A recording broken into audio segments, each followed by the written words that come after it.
بھی زندہ ہوئے. امام حسین نے یزیدیت کو مردہ کر دیا اور میاں قیامت تک کے لیے مردہ کر دیا.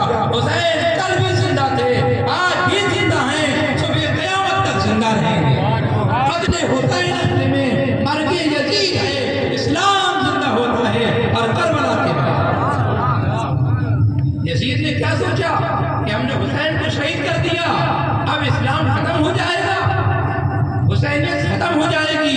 اسے نہیں معلوم، وہ نادان ہے کہ قتل کر دینے سے، حسین کو قتل کر دینے سے میاں حسین کا نام ختم نہیں ہوگا.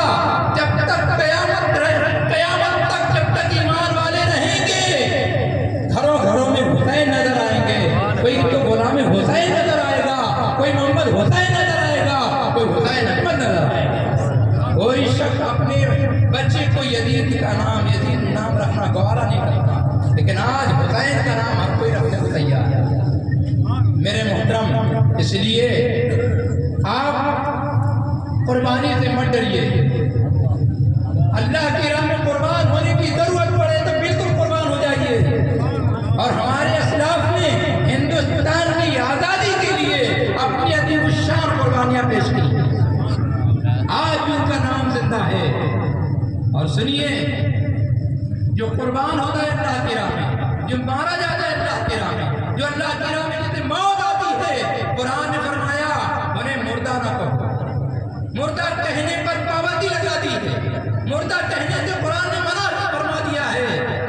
حالانکہ جب ایک انسان دیکھتا ہے کہ اللہ کی راہ میں شہید ہونے والا جب شہید ہوتا ہے تو اس کا سر کہیں پڑا ہوتا ہے، اس کا ہاتھ کہیں پڑا ہوتا ہے، اس کا پیر کہیں پڑا ہوتا ہے، اس کے اعضاء بکھرے ہوتے ہیں، تو انسان کہنے لگتا ہے یہ مردہ ہوں گے. ہاتھ کہیں ہے، پیر کہیں ہے، سر کہیں ہے، دھڑ کہیں ہے. لیکن قرآن پاک میں رب کائنات نے پابندی لگا دی، اے لوگوں جنہیں اللہ کی راہ میں موت آ گئی، جو اللہ کی راہ میں شہید ہو گئے، جو اللہ کی راہ میں مارے گئے، انہیں مردہ نہ کہو، بل احیاء، بلکہ وہ زندہ ہیں، ولکن لا تشعرون.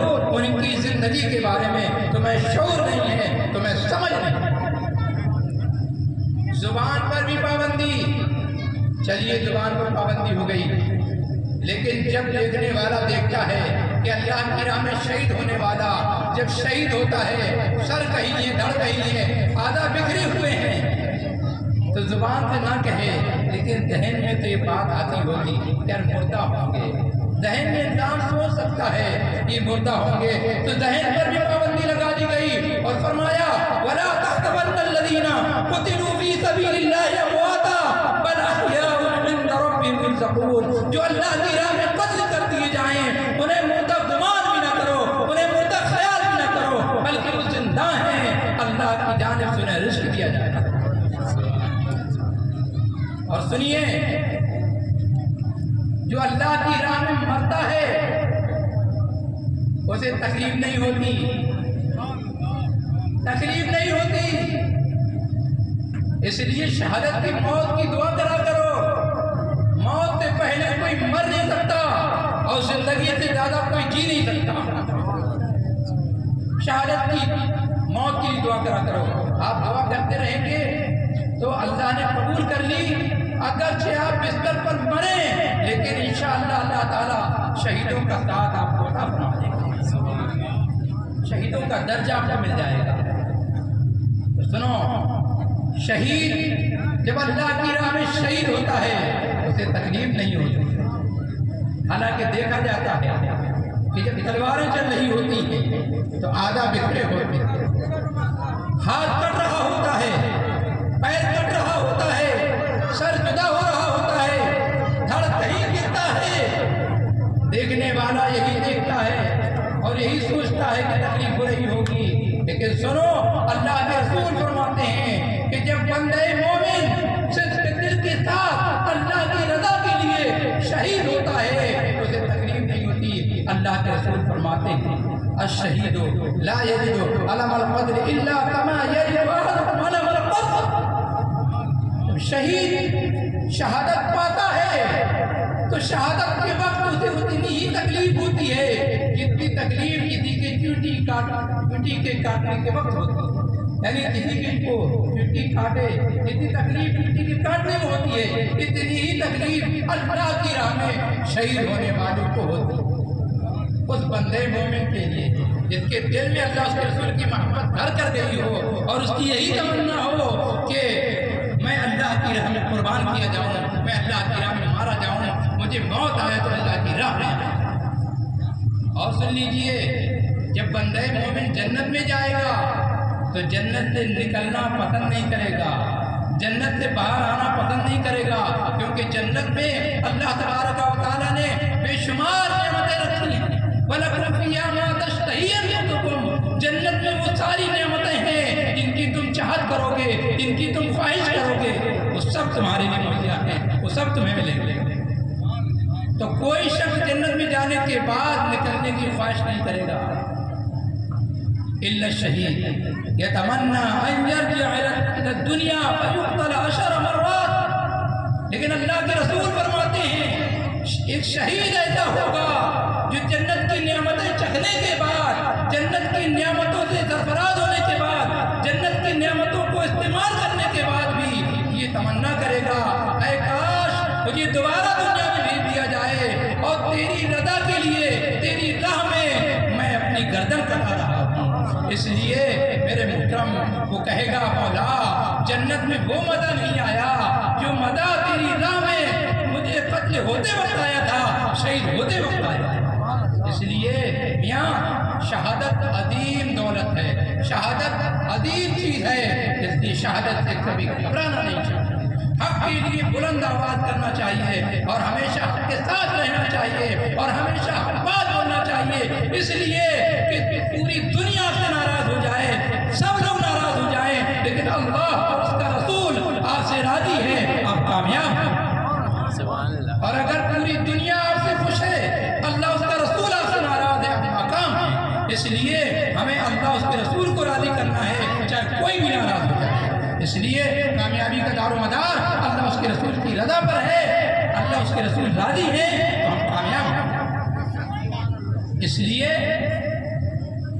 شہادت سے گھبرائیے نہیں، جب بھی کوئی ضرورت آ جائے، ہمارے ملک پر حملہ ہونے لگے، ہمارے ملک کی حفاظت کا موقع آ جائے، ہمارے ملک کے لیے جان دینے کی ضرورت پڑ جائے تو ہم فوراً اپنے اسلاف کی سنتوں کو ادا کرتے ہوئے فوراً میدان میں آئیں اور اپنے ملک کی حفاظت کریں،